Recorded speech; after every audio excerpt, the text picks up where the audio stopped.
Hey guys, welcome back to the channel, and today we're going to take a look at every single thing that's brand new and everything that you need to know about the camera on the Samsung Galaxy S23 series, and we'll do a direct comparison versus the Galaxy S22 series. Now, just so you guys know which devices are in front of me, this is the Galaxy S23 Ultra, and over here is the Galaxy S22 Ultra. Now, some of these differences will come directly from the user interface because the S23 series is running Samsung One UI 5.1 out of the box, and the Galaxy S22 series, more than likely, you're still sitting on Samsung One UI 5.0. Now, this update, the 5.1 update, has been pushed out globally for the S22 devices. Now, because it's a global launch, it's a rolling launch, it depends on where you reside, where you live. Also depends if you have a carrier locked device or an unlocked device for when you get that Samsung One UI 5.1 update to the Galaxy S22 series. Now, make sure you stay tuned to the end of the video because there is a lot to unpack inside of Expert RAW. Inside of Expert RAW, this is where you can do your astrophotography. This thing is actually super cool. You can also see a guide of where all the different constellations are at. So this way you'd be able to find where you want to take a photo. You could change your duration of, how long you're going to take your shutter speed, or how long you're going to take that photo for, if it's like for 4 minutes, 7 or 10. Also, you also have a different exposure, so you can change the exposures. You can change the resolution on the top if you want it to be 50 megapixel, 12 megapixel. Also, too, the biggest difference here is that Expert RAW is actually sitting inside of your camera modes. Before that, you would have to actually download it, from the Galaxy Store, and it's a separate application. Also, too, if you use Expert RAW, then you'll be able to edit your photos. Instead of the normal gallery editor, you'll be able to use the Adobe LightRoom, which is way better. So now going back to the simple stuff, we're going to cover that big one at the very end. On the very top, this is where you're able to choose what type of ratio and also the quality that you would like to use in terms of your photo resolution. So it's the same thing with photo and video. If you're inside a photo on the very top, even though they're pretty much the same scenario here, they're just different specs, which is why I want to show it off. So if you want to take a higher resolution photo with either of these devices, click on that, and then you'd be able to select if you want it to be 50 megapixel lens or if you're going to use your 200 megapixel. One of the things you might want to take a note is some of the features will be grayed out. And that's just because you're just using something with higher resolution. That type of shooting mode, some of those features will come away. So if you are noticing some of your stuff is grayed out, just see what you have selected. Just put it on one of these normal standard options here, and then you're going to notice that all those features will be coming back. Now, when it comes down to photos, I think most people like to choose the option of 3x4. Now, if I'm going to be shooting something that's going to be a thumbnail on YouTube, I'll be switching it to the 9x16, which is why a lot of times this phone is always set to 9x16. Now, when it comes down to the video, you're going to see something, fairly similar as well. So on the very top, you have the option of 9x16, 1x1, and full. Now, next to it is where you'd be able to change the resolution.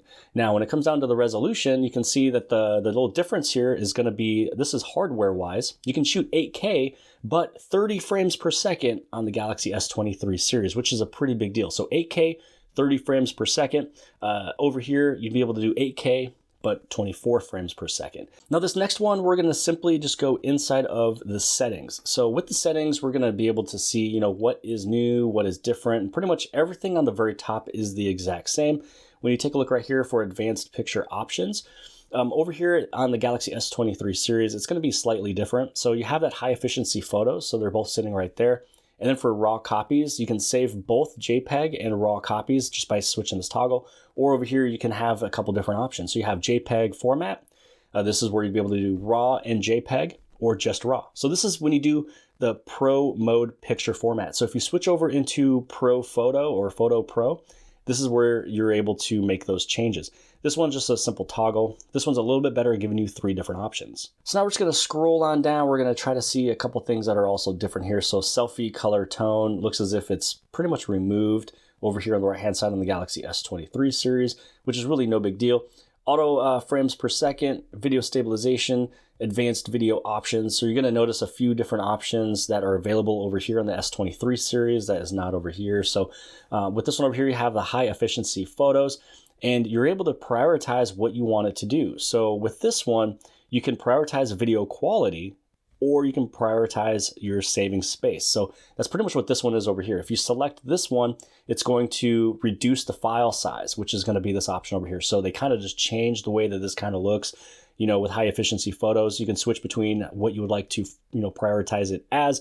Reduce file size by saving videos in HEVC format instead of the H.264 format. So it just kind of changes the format over here.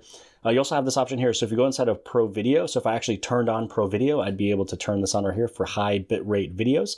Right here, this one is unlocked, but over here, I'd have to go inside of my Samsung Labs to get it unlocked. So here's your HDR10 videos. You'd be able to, switch this on. Again, sometimes when you change some of these features, you lose some of the features. So instead of it going as the high efficiency videos, it's just going to be directly this right here, the HDR10 videos, whichever quality you would like to use. Here's the zoom in mic, and then here's one that's brand new in the Galaxy S23 series, 360 audio recording. Capture immersive 3D sounds through your Bluetooth headphones with 3D audio recording. So that's a pretty cool option. Now moving on back, we're gonna go through here. Pretty much everything again is the exact same. Shooting methods is the same. Inside of settings to keep, there is one additional. So as we're talking about from before, you're able to change to those high picture resolutions like the 50 megapixel and 200 megapixel.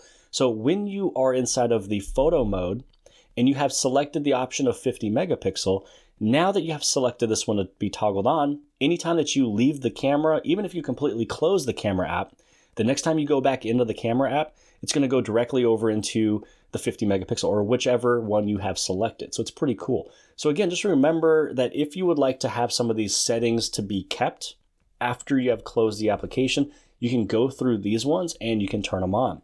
So portrait zoom. So when you use portrait, if you're always on 1 or 3x, it's going to keep that one. And so this one's just turned on by default, just to kind of let you know that you can, toggle these on. It really kind of depends if you want to still have it on or off. Now, next up, we're going to talk about Camera Assistant. Now, Camera Assistant is one of those that you do want to go inside of the Galaxy Store to download. So one of the first 10 things, 20 things you do, the moment you get your Galaxy S23 series device, make sure that you go inside of the Galaxy Store and you download Camera Assistant. Now, there's a lot of really cool things that this one does have, to offer. So you have the Auto HDR. Here's this one for picture softening, so you can smooth and sharp edges and textures. This is just either off or on. Off, on. But this one actually gives you an option. You have off, medium, and also high. So you have a couple different scales you can use when it comes down to picture softening. So you can either have it off, medium, or high versus just having a little toggle switch on or off. Now, the next thing is going to be, in this area right here. So when it comes down to over here, you can speed up the capture speed, but this will decrease the picture quality. Now, with this one over here, you have a different option. So this one is called Quick Tap Shutter. And so with the Quick Tap Shutter, just basically allows you that you can just tap the shutter and it's going to take the picture rather than you having to release the shutter. So as of right now, when you take a picture, when you press the shutter button and you release it really quick, it's going to take the picture when your finger lifts. This time it's going to take the picture when your finger actually touches it. And then you can also have capture speed. So you can change the capture speed. So for regular resolutions, you can prioritize your quality, or you can balance the speed and quality, or prioritize speed. So prioritize quality is for the best photos. Prioritize speed to capture pictures as soon as possible or as fast as possible. Balance speed and quality is for faster capturing without sacrificing too much quality. So if you're going to maybe a track meet or whatever, maybe a football game, baseball game, and a lot of speed and a lot of things moving fast, maybe a NASCAR race, you could probably try this option right here. So it's going to balance the speed and quality so it can go a little bit faster when it comes down to capturing. And then for high resolutions, this is going to be inside of your 3x4 resolutions for that 50 megapixel and 200.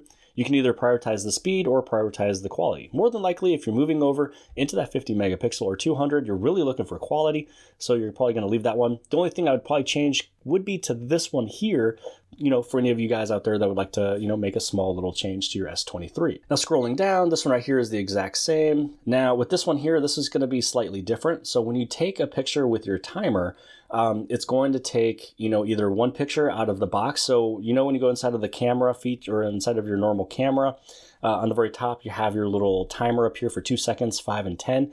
Well, normally out of the box, you just click it once. It's going to take your picture after the 2 seconds or 5 seconds, and it's one photo. But what you're able to do is you can actually have it do 3, 5, or 7, and there's about 1.5 second difference in between these pictures. Now, in the S23 series, which this is a part of Samsung One UI 5.1, what you're able to do is you're able to, again, choose your 1, 3, 5, or 7 photos, but change how much time is in between those photos. So you can have an interval between 5 different pictures. So if you want to take a really funny picture, different faces, different poses, you can have 5 pictures being taken after that timer has gone off, and then whatever interval in between the rest of these photos. So this is actually a pretty cool feature. Now next up is going to be the camera timeout. This one is pretty much the exact same. You're able to change the timeout, of your camera. So if your screen timeout is like 5 minutes, you can actually set your camera timeout to being 1 minute or 2 minutes, whatever the case may be. It's going to close out the camera, go to your home screen, and then after that, then it'll turn off the screen. This is one that's brand new on the S23 series, dim screen while recording. Now this is actually really nice because sometimes you might be recording something maybe for like 5 minutes, 6 minutes, whatever it may be. What'll happen is now you can actually save a little bit of your battery life without having your screen on, recording at its regular brightness the whole time. If you know where you're at and you got the shot, it'll dim the screen for you as you're recording. So after 1 minute of no input of you touching the screen, making changes, it's going to dim it out, which is something that I liked that the Google Pixel did, but Samsung never did. So now this is something that is a part of Samsung devices. You're able to dim your screen while recording. So with this one, I'm probably going to do 1 minute after input. With this one over here, I'll probably do 3 pictures every 2 seconds just for the fun of it. And then down here is one that they mentioned on stage, but is a part of the Samsung S22 series already. You get a clean preview on HDMI displays. So if you plug this phone in, any of these 2 phones into a external monitor, all of that stuff that you see on the screen is gone. It's going to be a clear image, a clear picture, so you can shoot awesome videos. So this way you don't have to see all that stuff that's sitting on the screen here. It's going to be, disappeared. So you can, be able to have a clear shot without all the little mess in the screen. So that's pretty much it here for the camera assistant. So now that we talked about all of the easy stuff, now let's talk about Expert RAW. Now when it comes down to Expert RAW on the devices before the S23 series, you'd have to go inside of the Galaxy store to download it. It's a completely separate application. It's not even a part of the normal camera app inside of More. And also too, with Expert RAW, it allows you to edit photos with Adobe LightRoom. So those are some pretty big differences between the 2 devices. So inside of the Galaxy S23 series, we're gonna go directly inside of Expert RAW.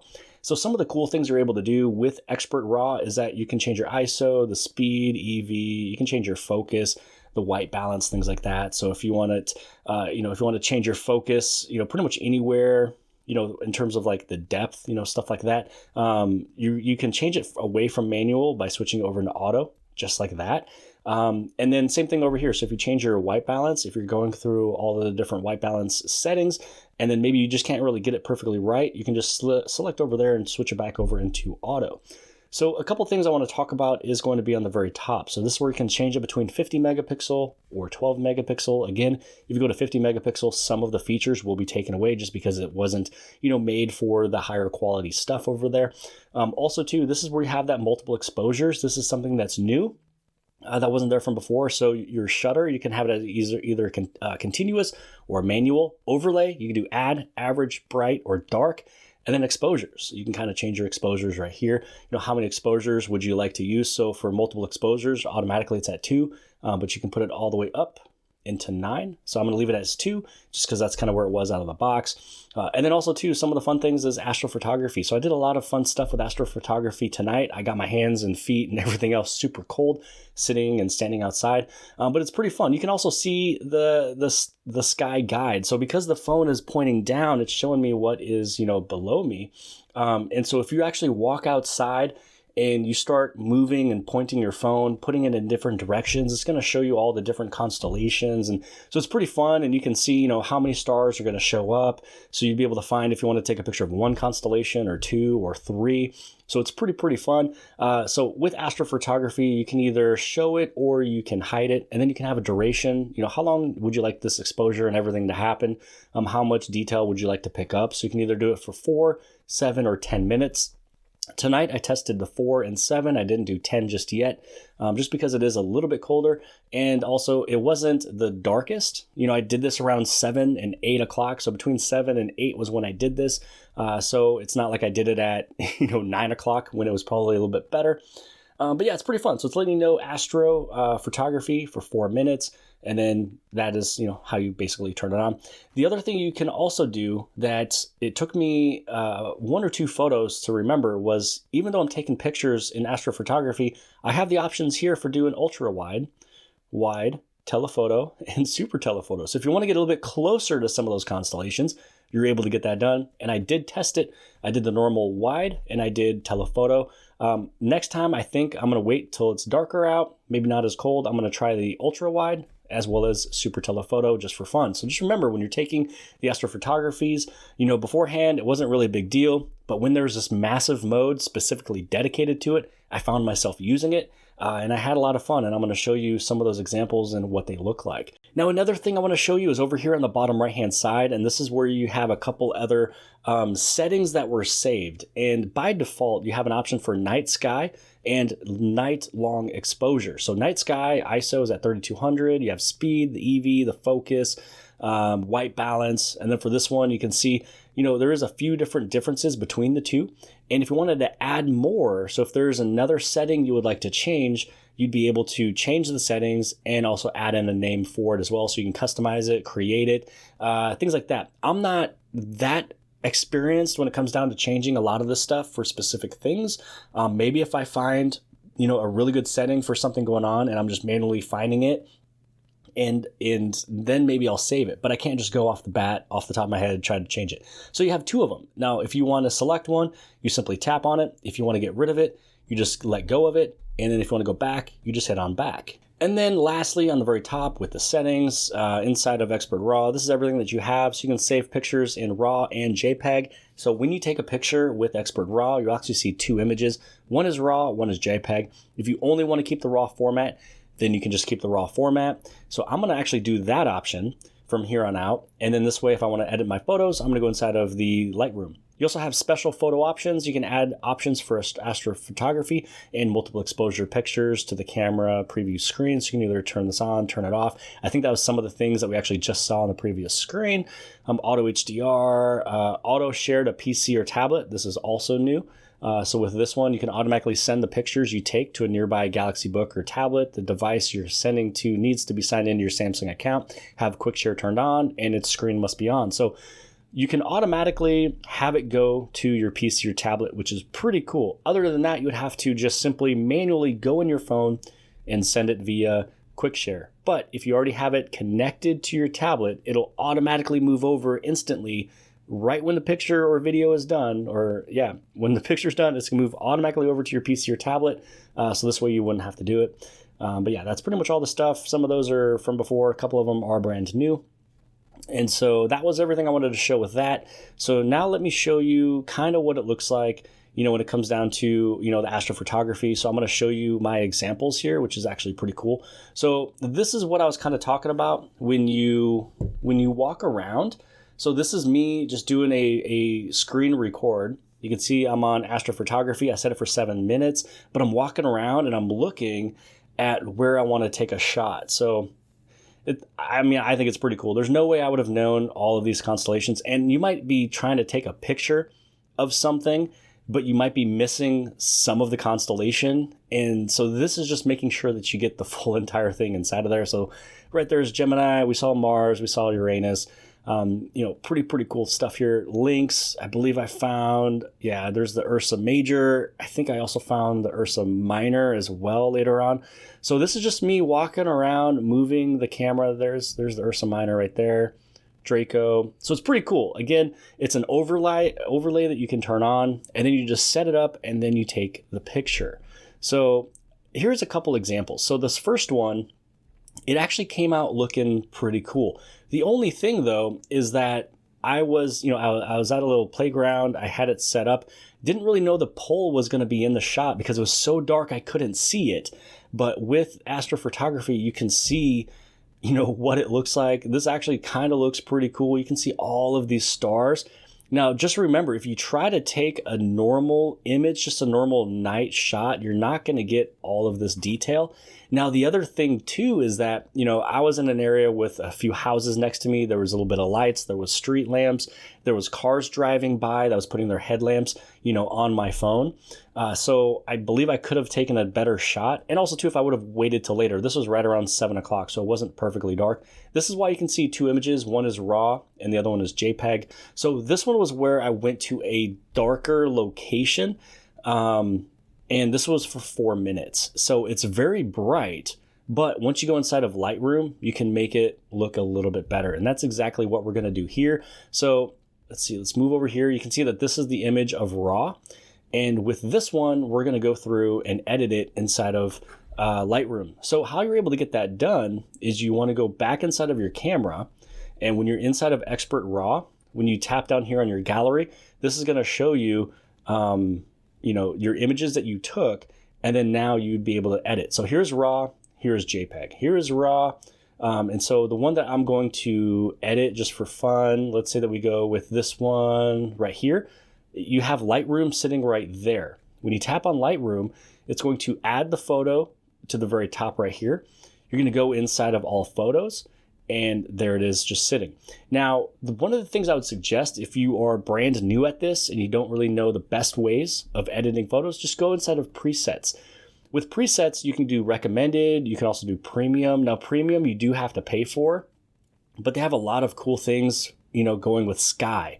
But I also noticed inside of recommended, they also have other options that are actually very cool. So you'd be able to find which one you think is kind of best for your image. So for example, let's just say that we do this one right here, because it kind of made the image darker. If you want to see what it looked like before the edit, this is what it looks like before when you press and hold, and then when you let go. So this right here is a good option because it's selected, and now you can see even more stars than before. And then you'd be able to save it and export it, put it inside of your gallery, things like that. So as you go through, just kind of choose which ones you think are pretty awesome, which ones are your fit. Now, one thing that I noticed that when I was taking a look at these presets is I noticed that my little check mark or my OK button was actually taken away. So that means that you also have to upgrade to the Adobe Lightroom Premium. So you do have to upgrade to this one in order for you to find just recommended ones that are already pre-made out for you. You can also check out, more of them that are like this one. So this was actually pretty nice. It still kind of has that hue, but you can still see some of the stuff in the middle. Now, if you wanted to try to do some of these things by yourself, you can go inside of maybe, you can try auto. Auto is not doing the best job right there. You go inside of light, and so with this one, you can change it. You can make it lighter. You can probably make it darker. So, if you want to play with the contrasts, play with the exposure, you can highlight some things. You could try to make it look a little bit better than what it was from before. So here's some lights. Okay, we're kind of bringing up that lights a little bit on the bottom. Let's see if we could pick out the blacks. So, you can go through, play with it. I am not the perfect person when it comes to these ones here, but as you play around with them, you can kind of get it a little similar to what we were kind of seeing from before. So here's that little blue, tint we're talking about. Here's some of the effects that you can do. So as we were mentioning from before, we had kind of this option there. I think they kind of went this option to the left-hand side to kind of bring it on up. And then when you're done, you can also take a look on the top right-hand side. You can delete this. You can show the histogram. You can show the info, or you can just add this one. And so I guess I'm going to add this one into a album. We'll just call it Astro. Hit on done. We're just going to put it right inside of there. Hit on add. And then now this one is now copied, into that folder. Now that photo that I just got done saving into a folder, what you can actually do is, let's say that you hit on back one more time. Here is your library. So this is your Lightroom library. Here's that album that I just created that's called Astro with this one little photo. So here's that picture. Now here's the thing. Let's say that you wanted to maybe put this into your normal gallery. You want to take it out of Lightroom, or you want to share it pretty much anywhere else. So you can share it to pretty much anywhere, Facebook, Twitter, Instagram, whatever, or I can just save it to my device. And when you save it to the device, it's exported, successfully. So now all I got to do now is if I head inside of my gallery, now we'll be able to notice, let's see if we go to view all, here's Adobe Lightroom, and here is that photo, and pretty much everything done. Going from Expert RAW, Lightroom, back over inside of your gallery. So this was pretty much every single thing I wanted to show off inside of the camera. We talked about Expert RAW, we talked about Adobe Lightroom, we talked about everything that's new and different inside of some of the photo and the camera. Also inside of the settings, most of the settings stuff that we kind of saw here is because of Samsung One UI 5.1. When it comes down to hardware, that's going to be these things right up over here. But hopefully you guys appreciated this video. If you guys did, please give it a big thumbs up. Don't forget to hit and subscribe. Subscribe at the very bottom left-hand side. And if you like this video, then more than likely you'll also like this video. And I'll see you guys later.